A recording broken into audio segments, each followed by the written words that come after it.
Voy a intentar ir un poco rápido porque nos hemos comido bastante el tiempo y nada. Vale. Este es el índice que vamos a seguir. Nada, simplemente vamos a hacer un pequeño repaso de dónde venimos, ¿no? Vamos a hablar del reto de la ventilación y vamos a comparar la ventilación con bolsa mascarilla, con dispositivos suplagóticos. Y quería hacer un pequeño repaso, sobre todo porque ¿de dónde venimos? Venimos de los primeros registros de intentos de reanimación con masaje torácico. Están registrados en el Antiguo Egipto.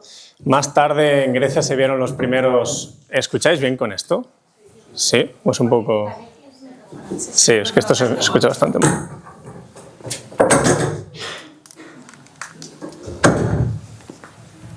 ¿Mejor? Sí. Los primeros registros de ventilación con boca a boca en ahogamientos se registraron en la Roma antigua. Más tarde, en la Edad Media, pasamos de insuflaciones incluso con cuernos de animales. Y básicamente el registro de dónde venimos es hasta dónde evolucionamos incluso en la Edad Moderna, donde se vieron los primeros respiradores o los primeros bolsas mascarillas como fueron con fuellos mecánicos. Más tarde, en 1790, es cuando se crea el simulador de bolsa mascarilla y no es hasta el 1956 cuando se registra el primer AMUVAC. Que dispositivo supragótico Ligel, que es el que vamos a hablar, se inventó en el 2007. Muy bien, pues ¿qué nos interesa a nosotros? Básicamente en el siglo XX es donde se vieron los mayores cambios. Y se incorporó la bolsa mascarilla como pilar de ventilación tanto en el soporte básico como en el avanzado. Es aquí cuando se introdujo la intubación orotraqueal como el gold estándar, como método definitivo de aislamiento de asegurar la vía aérea. Incluso en las guías del ICOR, como he hablado, del 2000-2010, se priorizaba la intubación en el manejo avanzado de la vía aérea. Este es un tema que tiene bastante controversia y hablaremos si de verdad es así. ¿Cuál ha sido? Pues últimamente, en los últimos 20 años, hemos tenido bastante debate y se han generado una serie de preguntas. ¿Es la intubación realmente siempre la mejor opción en el soporte avanzado? Y sobre todo si los dispositivos supraaórticos son una alternativa, pueden llegar a ser incluso la primera opción. Muy bien, pues para hacer esto tenemos que saber cuáles son los objetivos de la RCP. Y los objetivos de la RCP son, obviamente, realizar compresiones torácicas de alta calidad y la desfibrilación precoz. Intentar restablecer la circulación, preservar la función neurológica y, sobre todo, el tema que vamos a hablar es de optimizar la oxigenación y la ventilación. Vale, pues para hablar de esto tenemos que definir primero qué es una ventilación difícil con mascarilla. Aquí veis varias definiciones, desde el ASA, que es la Asociación de Anestesistas, hasta la de Han et al, que a mí me gusta mucho, que lo que define es de distintos grados de ventilación difícil con mascarilla. Desde grado 0, que es la ventilación que no se intenta, grado 1, que es la ventilación con máscara, hasta grado 4, que es el paciente no ventilable con máscara. Todo esto se extrae de este artículo que veis aquí abajo y son diferentes definiciones de lo que los anestesiólogos consideran que es una ventilación difícil con mascarilla. Muy bien, pues ¿qué tenemos para saber qué es una ventilación difícil con mascarilla? Pues tenemos una serie de estudios que lo que nos dicen son predictores de que cuando tenemos una ventilación difícil. Básicamente estos tres estudios relacionan muchos conceptos y la gran mayoría son una edad mayor a 47 años, es decir, de aquí casi todo el mundo sería una ventilación difícil con mascarilla. Un índice de masa corporal de 35 o superior, una circunferencia del cuello bastante grande también, vello facial, una historia de intubación difícil, un cuello corto y pacientes con apnea obstructiva del sueño.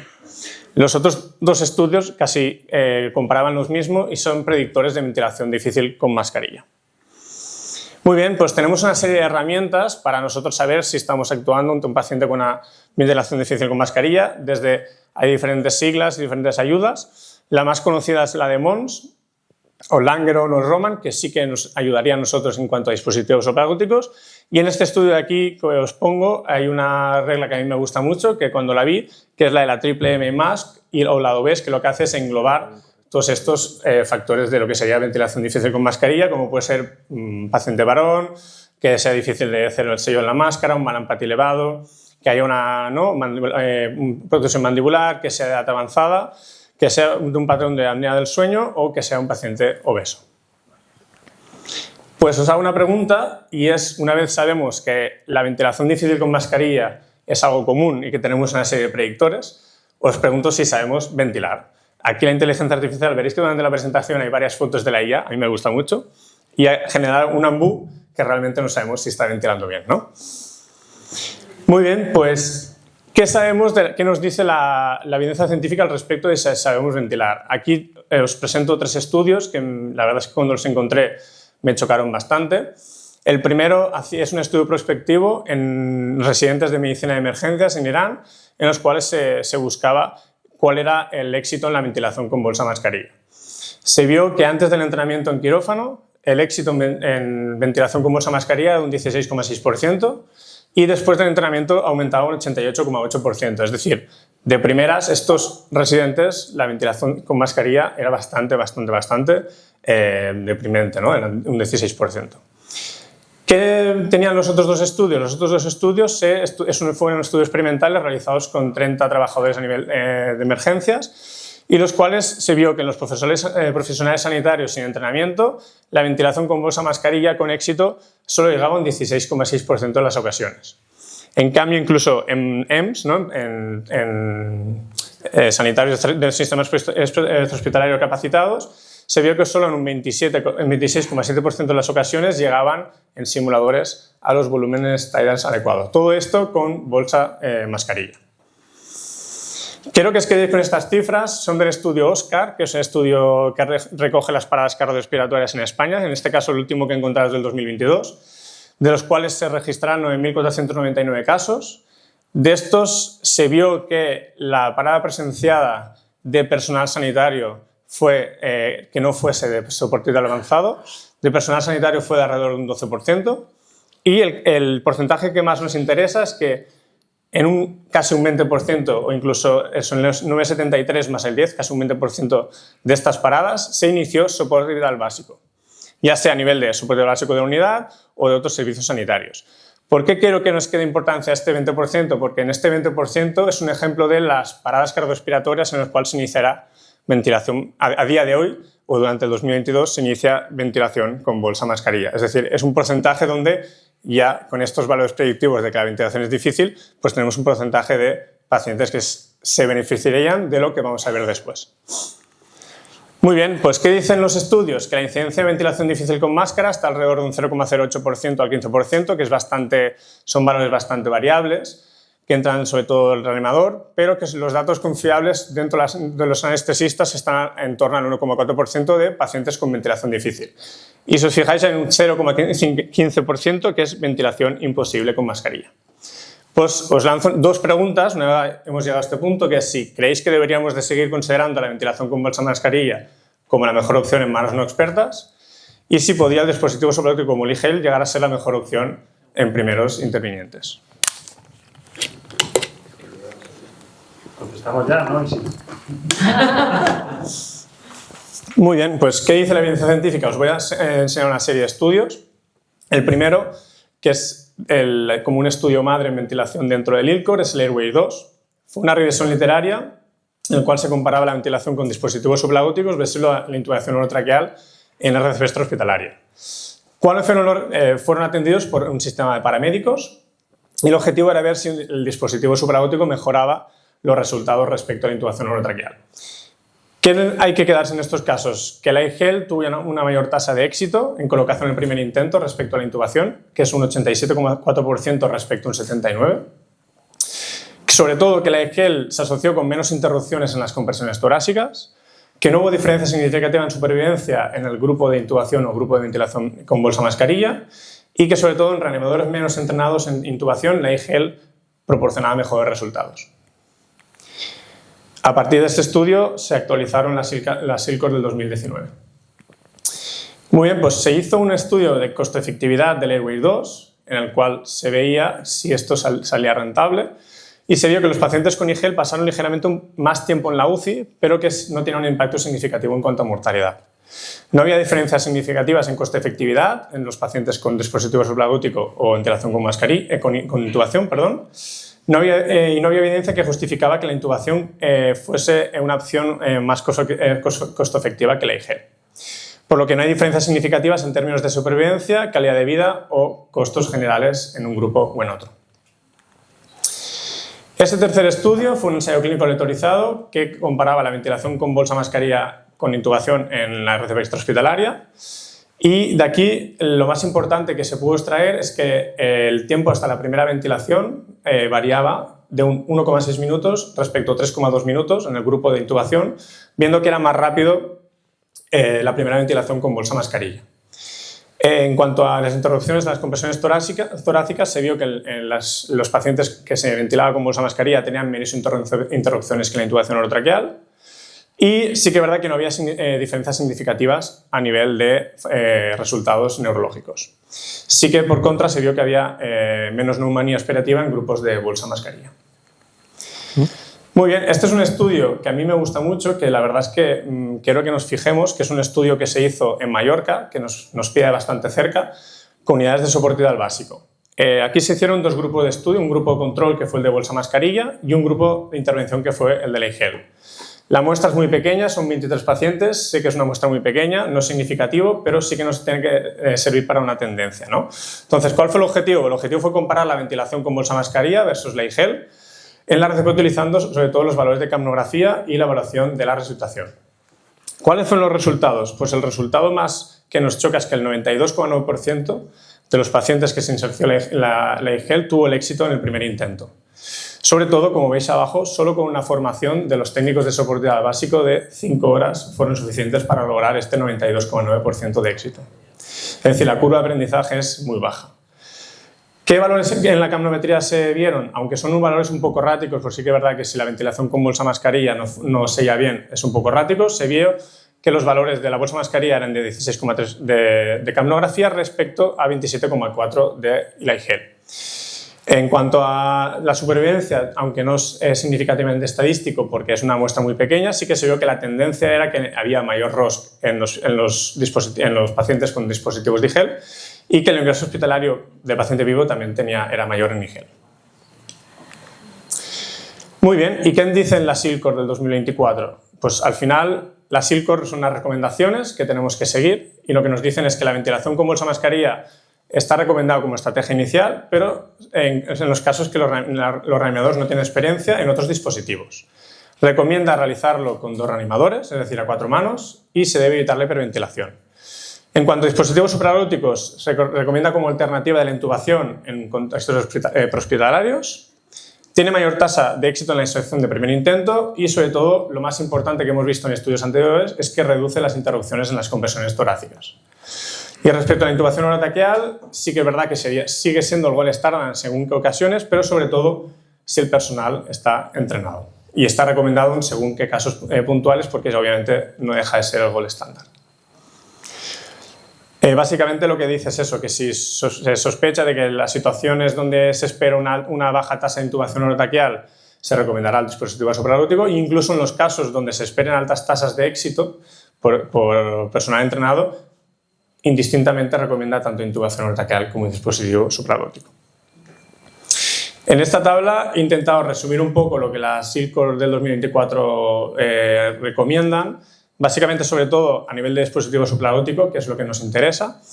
Vemos que es una mayor facilidad de uso, que la tasa de éxito en el primer intento es mayor que en los otros, que minimiza las interrupciones en la RCP, que la insuflación gástrica es baja respecto a la insuflación gástrica elevada en la bolsa mascarilla, que el riesgo de respiración es bastante similar en las dos, eso sí que es verdad, y que la ventilación efectiva, si hay un buen sellado, es buena.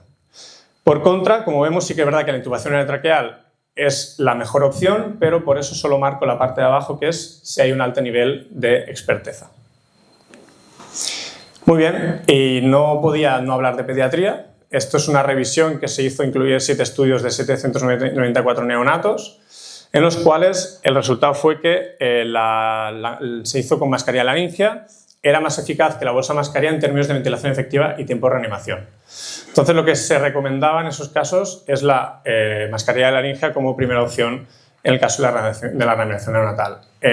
Relacionando un poco con lo que se ha comentado antes, en este caso solo habla de neonatos y realmente no sé si es intra o extrahospitalario, porque es una revisión de muchos estudios, pero dejamos ahí un poco lo que ha dicho Abel antes de que a lo mejor vamos en la línea de supraglóticos. Esto es un poco resumen en cuanto a lo que recomienda AHA, el Comendar RC y lo que recomienda las ANZCOR de Australia, que básicamente van en la misma línea, sí que hay algunas diferencias entre unas y otras. La bolsa mascarilla se sigue recomendando como opción válida, pero como os fijáis, el dispositivo supraglótico sigue siendo, empiezan a ser una alternativa válida, tanto si la intubación no es la mejor opción o incluso si la ventilación con bolsa mascarilla no es del todo efectiva. Y una cosa que me gusta mucho, si os fijáis aquí abajo, es que dispositivos supraglóticos en Lanzcore os dice preferidos para minimizar interrupciones de RCP y facilitar la ventilación. Muy bien, pues vamos a hacer un combate, ¿no?, entre la iGel y la bolsa mascarilla, a ver quién gana, ya me diréis después. Y vamos a hacer la primera ronda. La primera ronda es oxigenación y ventilación efectiva. ¿Qué nos dicen las guías? La ventilación con bolsa mascarilla es mayor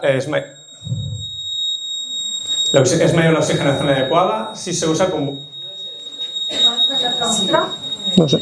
Batería. Debe ser este de aquí. ¿Qué nos dice la primera ronda? Pues que la ventilación con bolsa mascarilla, si hay una mala técnica, genera hipoventilación y por contra sí que es verdad que favorece la oxigenación adecuada si se hace con buena técnica. ¿Qué pasa con la iGel? La iGel, punto positivo, tiene un sellado mayor, hay menos fugas y la ventilación es más efectiva, permite ventilar con manos libres, no hace falta ventilar con 4 manos incluso, y sí que es verdad que en pacientes que hay resistencia a algunos pacientes como son pacientes obstructivos o pacientes con edema. Entonces, para mí, el primer round se lo lleva la iGel. Segundo round, insuflación gástrica y seguridad, ventilación con bolsa mascarilla, puntos negativos, tiene una alta tasa de insuflación gástrica y si hay presiones altas o mal sellado y hay un alto riesgo de aspiración. Por contra, el gel, puntos positivos, tiene una mejor protección frente a insuflación gástrica por el sellado esofágico y en algunos modelos incluso nos permiten la aspiración del drenaje gástrico. Entonces, para mí, segundo round, gana iGel. Tercer round, resultación de la circulación y mortalidad. En cuanto a bolsa mascarilla, si se usa con buena técnica, tiene la misma tasa de resultación que el dispositivos supraglóticos. Y sí que es verdad que es difícil mantener una RCP prolongada en ventilación con bolsa mascarilla.